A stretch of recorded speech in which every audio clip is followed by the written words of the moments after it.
دینی کاموں میں ہمارے سے رابطے میں رہتے تھے، اس کی وجہ سے بہت قریب سے مجھے بھی ان کو جاننا، میں جانتا تھا ان کو، تو لہذا جیسے ہی طبیعت کی ناسازگی اور اس کے بعد حادثے کی اطلاع ملی تو اس وقت ہم بھی بہت فکر مند تھے اور دعاؤں کا اہتمام بھی کر رہے تھے. لیکن تسلی کی بات یہ ہے کہ تسلی جو ہے وہ حدیث کی روشنی میں ہے. فرمایا ہمارے آقا حضور اکرم صلی اللہ علیہ وسلم کہ شہید کے کئی قسمیں، شہادت کے کئی قسمیں اللہ کے نبی نے بیان کی. اس میں ایک قسم فرمایا کہ کوئی آدمی دیوار کی آڑ میں گر کر دیوار کے نیچے دب جائے، گر جائے، اس کو بھی شہید کا قرار دیا. اسی طرح فرمایا کہ کوئی آدمی بیماری میں مبتلا ہو کر انتقال ہو جائے، اس کو بھی شہادت کا مرتبہ ملتا ہے. جیسے کوئی آدمی اللہ کے راستے میں لڑ کر شہید ہو جائے وہ بھی شہید ہے، اور اسی طرح کسی بیماری میں مبتلا ہو کر آدمی چلا جائے اس کو بھی شہادت کا درجہ ہے. اور دوسری تسلی کی بات ان کی موت پر یہ ہے کہ جمعہ کا دن نصیب ہوا، شب جمعہ میں ان کا انتقال ہوا. اس پر بھی بشارتیں حدیثوں میں آئی ہیں، جمعہ کے دن مرنے والے کی اور رمضان میں موت آنے والے کی بشارتیں حدیثوں میں آئی ہیں. تو یہ اصل میں ان کی زندگی کا خلاصہ ہے. موت اصل میں زندگی کا خلاصہ ہے. جیسی زندگی گزاریں گے تو ویسے ہی موت بھی آئے، ویسے ہی اللہ کی طرف سے فیصلے ہوں. چونکہ ہم نے ان کو زندگی میں دیکھا ہے، بہت سارے معاملات میں ان سے ہماری ملاقات رہی ہے، رابطہ رہا ہے، تو بہت قریب سے ہم نے دیکھا ہے. تو بڑے پاک صاف آدمی تھے، نیک دل آدمی تھے. ابھی ان کے ایک دوست رشتہ دار کہہ رہے تھے کہ میں نے بچپن سے ان کے ساتھ زندگی گزاری ہے، میں نے بچپنا بھی دیکھا ہے، جوانی بھی دیکھی ہے، اس عمر کے حصے میں بھی میں نے ان کے ساتھ میرا ان کا رابطہ ہے، لیکن میں نے ان کے اندر خیر ہی خیر دیکھا ہے. اور یہی بات ہم نے بھی محسوس کی ہے کہ ماشاءاللہ کہ ان کے اندر ایک اچھا دینی جذبہ اور خیر کے کاموں میں حصہ لینا، اس کے لیے وقت فارغ کرنا، اس کے لیے اپنا نظام بنانا، بہت سارے مشورے کرتے تھے. کبھی کبھی ان کو کسی دینی تقاضے سے میں فون کرتا تو فون نہیں اٹھاتے تھے، اور بعد میں معلوم ہوتا طبیعت ان کی ناساز ہے، وہ خود معافی مانگتے. اس کے بعد 2-3 گھنٹے کے بعد فون ان کا ریسیو ہوتا، وہ کہتے کہ حضرت میں نہیں تھا، فلاں جگہ چلا گیا تھا، میری طبیعت ایسی تھی. تو اس کے بعد جو تقاضا ہماری طرف سے ان کے ہاں ہم پیش کرتے تو تقاضے کو فوراً قبول کرتے، ان کی پوری مسجد کی کمیٹی کو جمع کرتے، مشورہ کرتے، پھر وہ تقاضے کو ہمارے سامنے لاتے تھے. خصوصاً ان دنوں میں گزشتہ سال سے تو بہت زیادہ ہمارے ساتھ رابطے میں رہے کہ جیسے ہی حالات بدلنا شروع ہوئے، گزشتہ سال پینڈیمک کی جو حالات ہوئے جس کی وجہ سے کافی مشورے ہوتے رہے.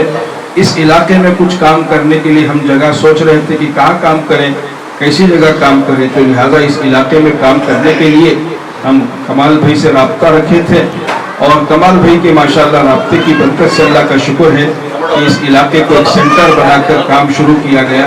ماشاءاللہ وہ تاریخ رہ گئی ہے، بہت اچھا کام ہوا اس پورے علاقے میں، بلکہ بنگلور کے اس حصے میں، ساؤتھ بنگلور کے حصے میں ایک بڑا انقلابی کام اللہ نے اس مسجد کی کمیٹی اور بالخصوص ہمارے بھائی کمال صاحب چونکہ ہمارے رابطے میں تھے تو ماشاءاللہ پورے مشورے کے ساتھ چلتے تھے. تو اللہ کا شکر ہے اس طرح ان کا دینی جذبہ، دینی تڑپ و فکر، اس طرح کی ان کے اندر کی خصوصیات یہ ان کے اندر پائی جاتی ہے. اصل میں تعزیت میں 3 باتیں ہیں. ایک تو مرحوم کے لیے ایصال ثواب کا اہتمام کرنا، دوسرا ان کے جو پسماندگان ہیں، رشتہ دار ہیں، ان کو تسلی کی اور دلاسے کی بات، تیسری بات ہمارے اپنے بارے میں ہم سب کو فکر مند ہوں. یہ 3 باتوں کا خلاصہ ہے. تعزیتی جو مجلس ہے اس میں 3 باتوں کا اہتمام کیا جائے. پہلی تو جو چلے گئے دنیا سے ان کے لیے ایصال ثواب کا سب کا نمبر ہے، سب کو جانا ہے، کوئی رہنے والا نہیں ہے. کتنے اپنے آپ کے بچاؤ کی کوشش کرے، لاکھ تدبیریں بنائے، لاکھ مشورے کرے، لیکن تقدیر غالب آنے والی ہے اور یہ تو طے ہے، اس میں کوئی دوسری رائے نہیں. یہ اس طرح دنیا سے جانے کے بعد بہت سارے لوگ تبصرہ کرتے ہیں شاید وہاں لے کر چلے جاتے تو بچ جاتے تھے، ایسا علاج کر لیتے تو ہو جاتا تھا، ایسا ہو جاتا تو ایسا کر لیتے تو ہو جاتا تھا. ایسا کچھ نہیں ہے، یہ اللہ کے فیصلے ہیں، اللہ کی مرضی ہے. اس میں کوئی چیز ایسی نہیں ہے کہ جس سے ہم اپنی بات کو کر کے شکایت و شکوہ کریں. تو بہرحال چونکہ اس وقت دنیا سے وہ چلے گئے، اب کیا کریں، ہمارے ذمہ کیا عمل ہے، شریعت ہم کو کیا کہتی ہے. چونکہ اس سے بڑا احسان نہیں ہے مرنے والوں پر ان کے لیے ایصال ثواب کیا جائے، اس کے لیے اہتمام کیا جائے. صرف 1 دن 2 دن 3 دن جیسا 10 دن 40 دن بہت سارے لوگوں کا اہتمام ہوتا ہے، ایسا نہیں ہے. ہم کو تو زندگی بھر اس کا اہتمام کرنا چاہیے. ہمارے حضرت مولانا منیر صاحب دامت برکاتہم فرماتے ہیں یہ ادلا بدلا کی دنیا ہے. آج ہم جانے والوں کو یاد رکھیں گے تو کل ہمارا نمبر آئے گا تو ہمارے بعد ہم کو یاد رکھیں گے. اگر ہم نے آج جانے والوں کو بھلا دیا تو آئندہ ہماری نسلیں ہم کو بھلا دیں. تو اس لیے تقاضا ہے کہ ایسے وقت میں ہم سب اس کا اہتمام کریں، ایصال ثواب کا اہتمام کریں. یہ بہت بڑا کام ہے، بہت بڑا احسان ہے. زندگی کی جو سانس ہماری باقی ہے اس میں ہم جو کریں گے اور جو کچھ ہم عمل کریں گے وہ اتنا قیمتی ہے. مجھے ایک قصہ یاد آیا کہ ایک بزرگ اللہ والے قبرستان پر سے گزر رہے تھے، صاحب کشف تھے. اللہ نے کشف کے ذریعے سے ان کو قبر کے حالات بتلا دیے کہ دیکھا کہ ایک قبر میں ایک صاحب قرآن شریف کی تلاوت کر رہے ہیں. تو ان کے قرآن کے پڑھنے کو دیکھ کر بڑے تعجب سے کہنے لگے سبحان اللہ، کیسے خوش نصیب ہیں آپ کہ آپ کو اللہ نے قبر میں قرآن پڑھنے کا موقع دیا ہے. پھر وہ ان سے بات کرنے لگے، پوچھا کہ آپ کتنے سال سے اور کتنے دن سے قرآن پڑھ رہے ہیں. تو انہوں نے مدت نہیں بتائی. کہا کہ مجھے مدت نہیں معلوم ہے، البتہ میں نے اب تک تقریباً 75,000 قرآن پاک پورے کیے. کتنے؟ 70 پر 5,000 قرآن مکمل کیے. دیکھیے اندازہ لگائے کتنے دن سے پڑھ رہے ہو، کتنا بڑا کام ہے. تو انہوں نے تعجب میں سبحان اللہ کا جو لفظ کہا تو بڑے تعجب سے کہنے لگے آپ کتنے خوش نصیب ہیں کہ اللہ نے آپ کو قبر میں بھی قرآن پڑھنے کا موقع دیا ہے. 70 پر 5,000 قرآن پورے کر لیے ہیں. تو اس پر انہوں نے صاحب قبر نے ان سے کہا کہ آپ جو زبان سے سبحان اللہ نکالے ہیں، آپ کی زندگی باقی ہے، آپ کی سانس چل رہی ہے، یہ سبحان اللہ کی جو قیمت ہے میں 70 پر 5,000 قرآن دینے تیار ہوں. وہ ایک سبحان اللہ آپ مجھے دے دیجیے. ایک سبحان اللہ کی جو زندگی کی ایک سبحان اللہ کی جو قیمت ہے وہ میرے قبر میں 70 پر 5,000 قرآن پڑھنے سے بڑھ کر ہے. یہ ایک اعزازی چیز ہے اللہ کی طرف سے. لیکن جو سانس ہماری باقی ہے، جو زندگی ہماری باقی ہے، اس موقع پر جو عمل ہے وہ عمل بہت قیمتی ہے. تو اس لیے مرنے والے تو انتظار میں رہتے ہیں ایصال ثواب کا. خصوصاً جن کے والدین کا انتقال ہو جائے وہ ان کی اولاد سے، ان کے عزیزوں سے، ان کے قریبی رشتہ داروں سے بڑی توقع رکھتے ہیں. تو اس لیے اس کا اہتمام کیا جائے. ہمارے حضرت مولانا حکیم اختر صاحب رحمۃ اللہ علیہ فرماتے ہیں آخری درجے کی بات ہے روزانہ اہتمام کے ساتھ ان کے لیے کچھ نہ کچھ پڑھنا چاہیے. آخری درجے کی بات ہے کہ کم از کم فجر کی نماز میں اور مغرب کی نماز میں، یہ دو عمل دو وقتوں میں، فجر کا نماز اس لیے کہ دن کا شروع ہے، مغرب رات کا شروع ہے، کہ ان دونوں وقتوں میں فرض نماز کے بعد 3 مرتبہ سورہ اخلاص، 3 مرتبہ سورہ فلق اور 3 مرتبہ سورہ ناس. یہ 3 مرتبہ کا عمل ایک قرآن کا ثواب. 3 مرتبہ اگر قل ہو اللہ پڑھیں گے تو یہ قرآن کا ثواب. اسی طرح 3 مرتبہ سورہ فلق پڑھیں گے تو یہ قرآن کا ثواب. اسی طرح 3 مرتبہ سورہ ناس پڑھیں گے تو یہ قرآن کا ثواب. گویا 3 قرآنوں کا ثواب. تو اس پر یہ نیت کر لینا چاہیے کہ اے اللہ اس کا ثواب تمام مرحومین کو اس کا ثواب پہنچا دے. تمام دنیا میں جتنے بھی لوگ انتقال ہو گئے ان سب کو اس کا ثواب پہنچا دے. بالخصوص ہمارے والد صاحب کو، ہمارے بھائی صاحب کو، جو بھی عزیز رشتہ دار کا انتقال ہوا ہے ان کی نیت کر لینا چاہیے. بلکہ بعض بزرگوں کی طرف سے یہ بات نقل کی گئی ہے کہ ہمارا نفلی عمل کی نیت کر لیں. جو کچھ ہم نفلی کام کریں گے یہ ہمارا ثواب ہمارے والد صاحب کو ملتا ہے. یعنی پہلے ہی ہم نیت کر لیں، اس کے بعد جو بھی ہم نفلی کام کریں گے فرض کے علاوہ وہ تمام نفلی کاموں میں ہمارے مرحومین کو اس کا ثواب ملتا ہے. تو اس طرح یعنی ایصال ثواب کو ایک وقتی طور سے کر کے 3 دن 10 دن 40 دن کے بعد چھٹی، پھر بھول جائیں، پھر یاد نہیں، پھر برسی، ایسا نہیں ہے. ایک دائمی عمل ہے جو موت تک ہم سب کو کرنا ہے، موت تک اس کا اہتمام کرنا ہے. تو اس لیے ہم سب یہ نیت کریں. بالخصوص ہمارے بھائی کمال صاحب کی جتنے رشتہ دار، ان کے فرزندان اور ان کی بچیاں اور ان کے گھر والے اور جو ان کے بھائی وغیرہ، ہم جتنے بیٹے ہیں ان کے جو دوست ہیں جن کے ساتھ اٹھنا بیٹھنا دن اور رات لگتے تھے وہ سب حضرات نیت کریں کہ انشاءاللہ ہم اس عمل کو اہتمام سے کریں گے انشاءاللہ۔ اس کے علاوہ اور کسی کو اللہ توفیق دے کوئی ایسی شکل بن جائے قیامت تک کے لیے ایک نظام، جیسے مساجد ہیں، مدارس ہیں، دینی درسگاہیں ہیں، اس میں تعمیری کام میں حصہ لے لیں یا اور کسی کام میں اس میں معاون بن جائیں، ان کے نام سے کچھ مال خرچ کر دیں، کچھ پیسہ لگا دیں، یہ بھی ایصال ثواب کا ایک نظام ہے۔ تو اس طرح بہرحال جانے والوں کے ساتھ اس طرح کا کرنا، چونکہ جانا تو طے ہے۔ جو تسلی کی دعا ہے انا للہ و انا الیہ راجعون، یہ جو ہم پڑھتے ہیں کسی کے انتقال پر، اس دعا کے ترجمے پر، اس دعا کے معنی اور مفہوم کو غور کر لے تو بہت اطمینان ہو جائے گا، بہت تسلی ملے۔ فرمایا انا للہ، جو کچھ ہے وہ سب اللہ کا ہے، یہ جو کچھ زمین میں ہے، آسمان میں ہے، ہمارے پاس ہے اور کسی اور کے پاس ہے، اپنے رشتہ دار، اپنی اولاد، اپنے گھر والے سب اللہ کے ہیں، اس میں کسی کا کوئی دخل نہیں، سب کا مالک اللہ ہے۔ یہ تسلی کی بات ہے۔ وَإِنَّا إِلَيْهِ رَاجِعُونَ، سب کو اللہ کی طرف لوٹ کر جانا ہے۔ جو کچھ ہے وہ اللہ کا ہے، چاہے وہ ہمارے باپ کی شکل میں ہو، ہمارے شوہر کی شکل میں ہے، یا اور کوئی چیز ہمارے پاس ہے، مال کے اعتبار سے، رشتے کے اعتبار سے، وہ سب اللہ کی دی ہوئی یہ کمالت ہے۔ حضرت تھانوی فرماتے ہیں کہ جس طرح گھر کے اندر عورتیں جو ہے ایک شیلف ہوتا ہے، ایک یعنی بیرو ہوتا ہے، اس میں بہت ساری چیزیں کا کپ یعنی تشتری اور گلاس وغیرہ رکھتے ہیں، کسی خانے میں گلاس کو رکھا، وہ گھر کا مالک ہے، وہ گھر کی مالکہ ہے، اب کچھ دنوں کے بعد وہ خانے سے نکال کر اس گلاس کو، اس کپ کو دوسرے خانے میں رکھ دیا، یعنی اوپر کے خانے سے نکال کر دوسرے خانے میں رکھ دیا، کیونکہ مالک کو اختیار ہے، وہ جگہ سے بدل کر دوسری جگہ رکھ دیا۔ اسی طرح اللہ تعالی ہم سب کے مالک ہیں، ہم سب کے خالق اللہ ہیں، ہم سب کے رب اللہ ہیں۔ اب اللہ کو اختیار ہے کسی کو کتنے سال دنیا میں رکھنا ہے، اب دنیا کے خانے سے نکال کر اللہ نے آخرت کے خانے میں منتقل کر دیا ہے۔ اسی لیے مرنے والے کو کہتے ہیں کہ انتقال ہو گیا۔ انتقال کا کیا مطلب؟ انتقال منتقل ہونے کو کہتے ہیں، جگہ شفٹ ہونے کو کہتے ہیں۔ یہاں سے کسی کا گھر کہیں دوسری جگہ شفٹ ہو گیا، اس کو بھی انتقال کہتے ہیں، یہاں سے منتقل ہو گیا، یہاں سے جگہ بدل لیا۔ تو یہ انتقال کا مطلب یہ ہے کہ یہاں سے دنیا کی زندگی سے برزخ کی زندگی میں منتقل ہو گئے، اب دنیا میں تو نہیں رہے، لیکن اس کا مطلب یہ نہیں کہ آدمی فنا ہو گیا، ختم ہو گیا، نہیں، وہ تو باقی رہیں گے قیامت تک، بلکہ قیامت کے بعد ہمیشہ ہمیشہ کے لیے باقی ہے۔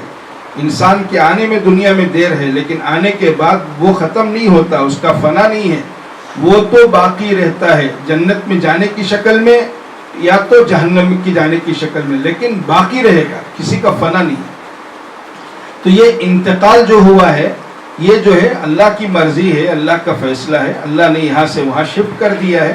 ان کی اتنی ہی عمر تھی اور اتنے وقت لے کر آئے تھے، اتنی ہی مقدر تھی، تو اس پر ہم کو تسلی رکھنا چاہیے کہ ایسا نہیں کہ کیسے اچانک ہو گیا، کم عمری میں چلے گئے، ایسے بہت ساری باتیں ہمارے دوستوں میں ہوتی ہیں، تذکرے ہوتے ہیں، یہ سب اس وقت تذکرے کرنے کا وقت نہیں ہے۔ جیسے ایک بزرگ نے فرمایا، جب راستے میں جا رہے تھے کسی نے پوچھا حضرت کس کا جنازہ ہے، تو حضرت نے کہا کہ یہ تیرا جنازہ ہے، اگر تجھے برا لگے تو میرا جنازہ ہے، کہ اس وقت جو ہے اس طرح کی تبصرے کرنے کا وقت نہیں ہے، اس وقت تو مرحوم کے لیے ایصال ثواب کا اور اپنی آخرت کی فکر کرنے کا وقت ہے۔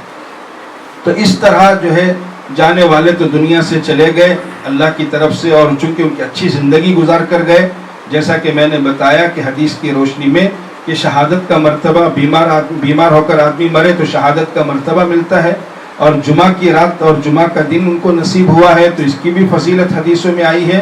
اور جیسے کہ میں نے اس سے پہلے بھی بتایا کہ جیسی زندگی ویسی موت، زندگی جیسے آدمی گزارتا ہے ویسی اس کی موت آتی ہے، پوری زندگی کا خلاصہ موت ہے۔ تو الحمدللہ جیسا کہ میں نے ایک اشارہ دیا کہ ان کے ایک دوست جو بچپن سے ان کو دیکھا ہے، جوانی میں بھی دیکھا ہے، اب بھی ان کو دیکھا ہے، تو وہ کہنے لگے کہ میں نے ان کی زندگی میں خیر ہی خیر دیکھا ہے، اور ہم بھی اس کی گواہی دیتے ہیں کیونکہ ہمارے ساتھ بھی ان کا تعلق ہے، علماء سے بھی وہ تعلق رکھتے تھے، بزرگوں سے بھی تعلق رکھتے تھے، اور یہ گواہی کے طور پر آپ لوگ ماشاءاللہ اتنی بڑی تعداد میں، اتنے لاک ڈاؤن میں جبکہ حالات اجازت نہیں دے رہے، اس کے باوجود اتنا بڑا مجمع جو جمع ہو گیا ہے، یہ ان کے خیر کی بات ہے، بھلائی کی بات ہے، نیکی کی بات ہے، اور ایک تعلق اور محبت کی بات ہے جو آپ لوگ سے ماشاءاللہ تشریف لائے۔ تو اس طرح